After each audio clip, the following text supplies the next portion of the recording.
A little bit late with the review of Bill and Ted Face the Music. I loved it. I watched it this past weekend. I wanted to kind of wait for the review because my review is full of spoilers.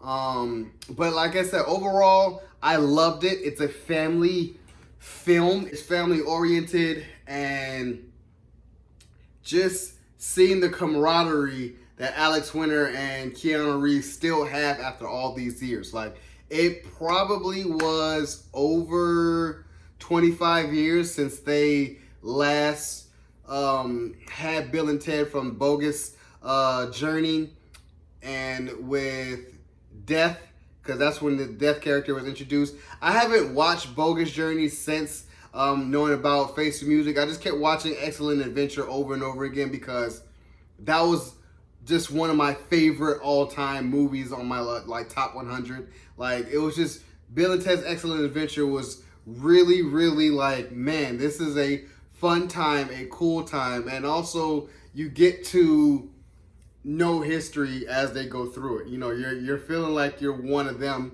You know, you're in San Dimas with them, trying to understand. My thing about Bill and Ted Face the Music was, are they still going to pull it off with the, oh dude, accents? Like, you know, like that heavy Southern California, wavy, you know, 80s nostalgic voice. Because from what I go down to LA, you don't really hear that anymore. You don't really, you know, nobody really talks that way anymore. And even if you did it in the early or late 80s or early 90s, you know, you're a grown man now. You kind of out of it. You talk more professional. You go through the professional world. So you kind of got out of that talking that way. But it works. I look at this and I'm just like, man, it works. Like, it works. I love how this picked up from Bogus Journey, how the Wild Stallions became very successful. They had their house. It was right next door to each other, which was funny. And I was like, you know, they were moderately successful for them to have a career. You know, they married the Princess Babes and had kids. So they were good. They were still like in the San Dimas area, you know, just had a house. And if anyone knows California, you know it's very expensive to live in California. So for them to both have a house and in the same cul-de-sac, in the same right next door to each other, that's a major accomplishment within itself. That's just me. But I loved also how all the characters in this movie were brought back, as far as Ted's dad, Ted's little brother, and Missy. I don't think that we saw Bill's dad at all, but we just got those characters to come back to, you know, reprise their role. I was very shocked to see that their dad was in it. I was like, wow, man, because even back then he was old. I thought he had passed away along the line somewhere, but I'm like, I'm so glad you're back to actually come full circle to play Ted's dad once again. And for Keanu Reeves, I really must say kudos and hats off to Keanu Reeves, knowing that he's played so many different movies where he had a lot of pressure as lead ever since Bill and Ted. Like, you had Speed, you know, he had to really, that was breaking him out of his shell. With, you know, before Speed was Point Break, and then you fast forward to Johnny Mnemonic. I don't know if you guys have seen that, but Johnny Mnemonic helped propel him to Neo in The Matrix. And everyone knows Keanu Reeves synonymously for Neo and The Matrix. And I just thought that, okay, after that, you know, Keanu Reeves is probably going to play these, you know, indie movies here and there type of thing. But no, Keanu Reeves reprised himself and now became John Wick. That's why I'm just like, dude. And then you had you had a trilogy with The Matrix. Then you have a trilogy with John Wick, all successful.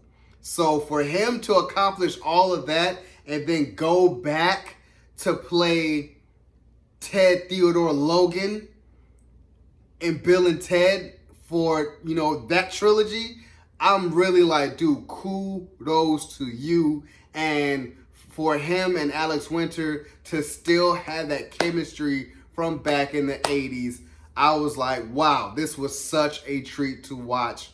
I knew it was going to be a mashup between Excellent Adventure and Bogus Journey, meaning that with the daughters, their mission was to go get the literary figures. They didn't spend too much time on that, which kind of hurt me, you know, because you really got some cool legendary figures like, you know, Jimi Hendrix, Louis Armstrong, Mozart. You could have spent a little time, you know, with them trying to hear each other out, or, you know, hey, let's practice right quick in the garage with, you know, with our dads, just to kind of hear, hey, you play Voodoo Child, or here you play this, and like smash that up. Like, that would have been dope. And then even you had Kid Cudi in here. Shout out to that Cutter Life jacket.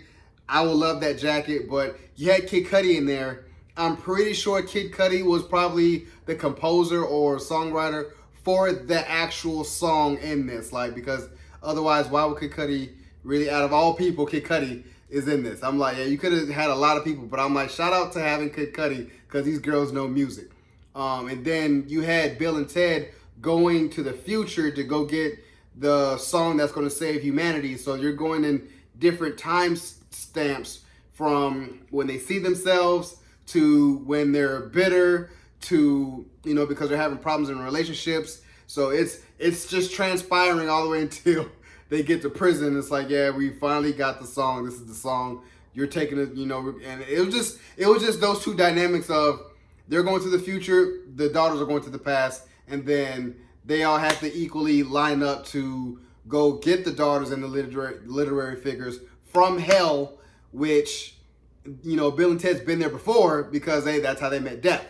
And Death is down there still being Death, like he was in Bogus Journey, playing little games. He'd be like, I want to play. Kind of like how Death really is. But they have a kooky little fun spin on it. Like, Death plays games. It's like, you can't cheat Death, because Death cheats all the time. So that's just how that dynamic was. And then it's just rekindling that relationship with Death. And then they finally get over it. And then they go and save the world. They play their music. And it upsetted me because it ended so abruptly. Like, it was, the runtime of this was like an hour and 40 minutes or something like that. You could have lasted like 2 hours and 10 minutes. You could have given me another 30 minutes to kind of really, you know, have this whole thing fully fledged out. But nevertheless, that was like the only gripe I had, that you kind of cut a lot of things short, which I get it, it's due to COVID. But all in all, it was still a fun film.